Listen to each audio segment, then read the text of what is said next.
This is Chris with Dive Zone Scuba for another technical diving tips, techniques, and trips video. Hello divers, thanks for joining me today. In May of 2025, we conducted our first full technical diving trip to the island of Cayman Brac.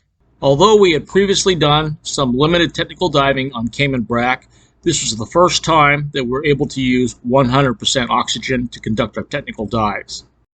We conducted technical dives on the wall by the MV Tibbets, also known as Frigate 356, at Cemetery Wall off of Scott's Dock, and Handcuff Reef at the northeast end of the island.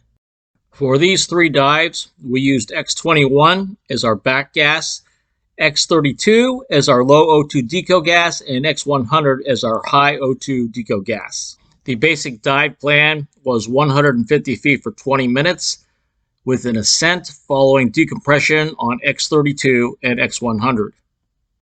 Since manifolded twin sets are not available on Cayman Brac, we used independent back mount doubles with AL80s using the double tank adapter. We used another AL80 with X32, and we also used AL40s with X100. Because AL40s are also not available on Cayman Brac, we brought those with us. All right, so here we are on Cayman Brac. We're about to execute a technical dive on the MV Tibbets, which is out where this boat is moored. And so we're doing this as a shore dive, so we're going to be leaving from a site called Buccaneer Reef. I'm diving independent doubles today, so rather than walk them across the rocks on my back, what I've done is I've taken them down to the ladder area there, and I've assembled them down in that area. All right, so let's cut to the next scene, and I'll show what's going on down there.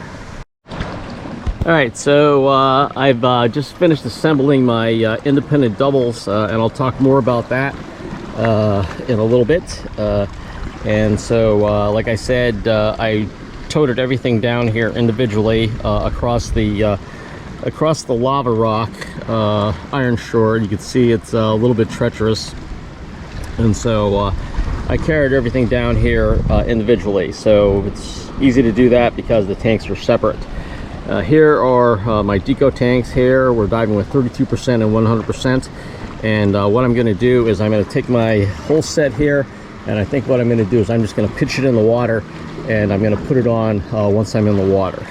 Okay, so that's our site there, and this is the ladder. This is the ladder that we're going to come out of. Like many of the dive sites here in Cayman Brac, the government park service has done a really great job of installing a lot of these things to make it easier for divers to get in and out of the different dive sites.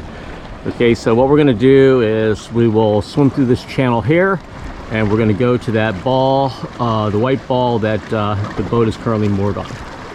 In general, we did an afternoon recreational dive with the remaining back gas, and then switched to single tanks by removing the double tank adapter and installing a single tank adapter for additional recreational dives in the late afternoon or night. Here is a series of video clips starting with our descent on the MV Tibbets and swimming toward the wall. Since we had a significant amount of X32 with us, we made an on-the-fly change to the dive plan and used the X32 as a travel gas. One of the pieces of equipment that we used on this trip was the Kydex long hose holster. This is described in video 185. This device permits the easy, consistent, and secure retention of the long hose while technical diving.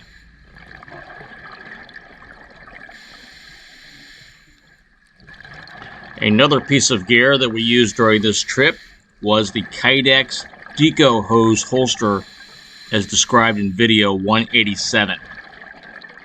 This technique eliminates the need for hose retaining bands. It also allows the decompression hose to be secured with one hand, making it easier and faster. The biggest challenge in this trip was obtaining the X100. So we're at the Western Auto where we are picking up our oxygen, and I'm going to walk over here. Our point of contact here was very gracious to allow us to store our oxygen cylinder here while we were on the island. So what we did was we had our cylinder stored inside here, and here's our cylinder here. So we would come here each morning and transfill our O2 AL40s. One of the things we did have to bring was a whip to transfer the gas from the cylinder, the 300 cubic foot cylinder, to our AL40s.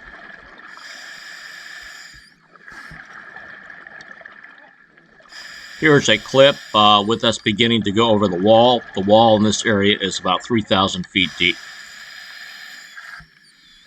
The wall starts at about 80 feet, so shortly after passing over the wall, we switch to our back gas at 100 feet.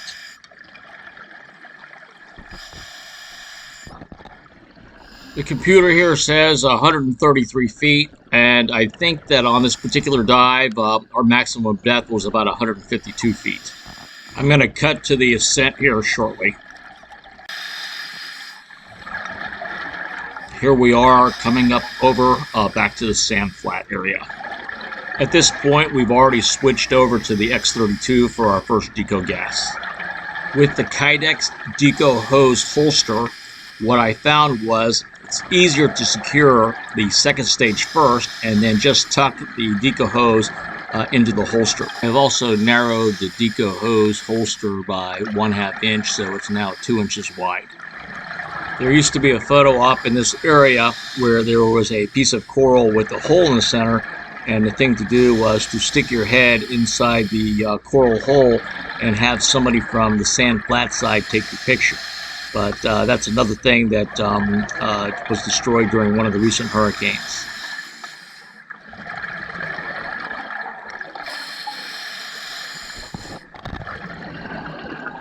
That darker shape in the background is actually the front half of the MV Tibbets, the bow section.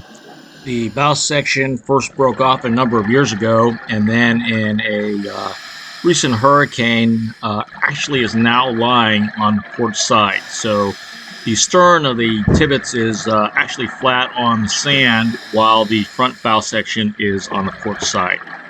I'm now going to fast forward to our shallow ascent alongside the wreck, so better view of the wreck you can see.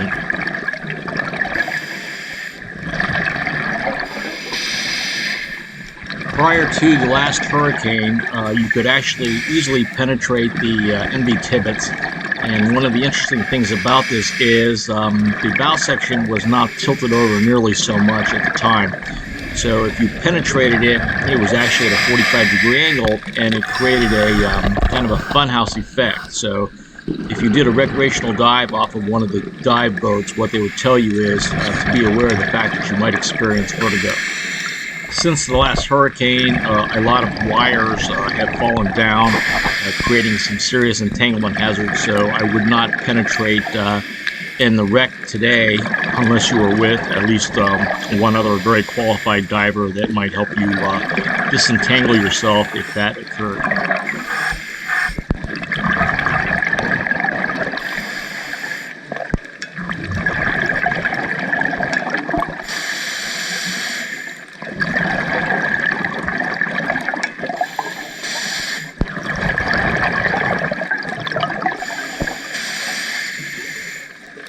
This large object that we're coming up to on the right was part of the superstructure, and this was another casualty of one of the recent hurricanes. It was originally intact, and then the next trip we came upon the whole superstructure was actually detached from the main vessel.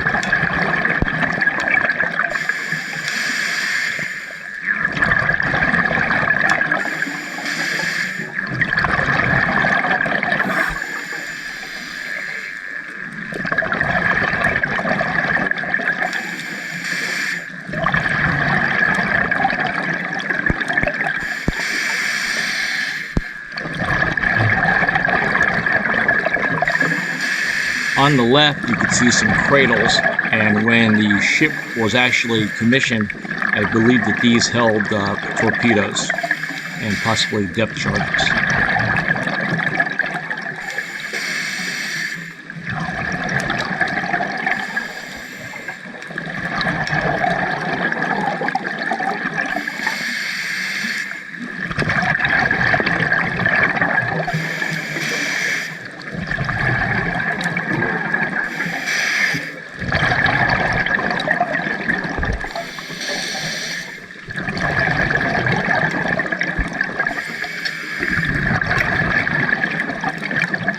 We're now approaching the stern, and momentarily we'll see one of the guns that has the turret and barrel intact. One of the things that people do on recreational dives is they sit on the gun. The only problem with that is it's covered with fire coral, and if the person's not wearing a wetsuit, then sometimes they get a rash.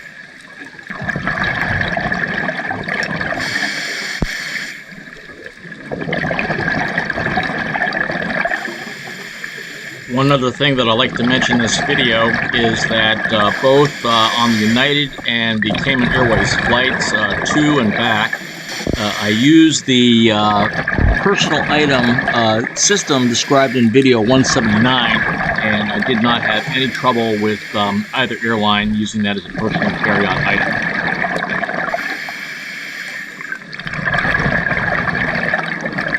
As you can see, the stern deck is pretty much on level ground. And what we're going to see here in a moment is the gun that I mentioned that people have a tendency to sit on. We're going to swing around and see that now. Okay, so there's the turret and also the gun, actually twin guns.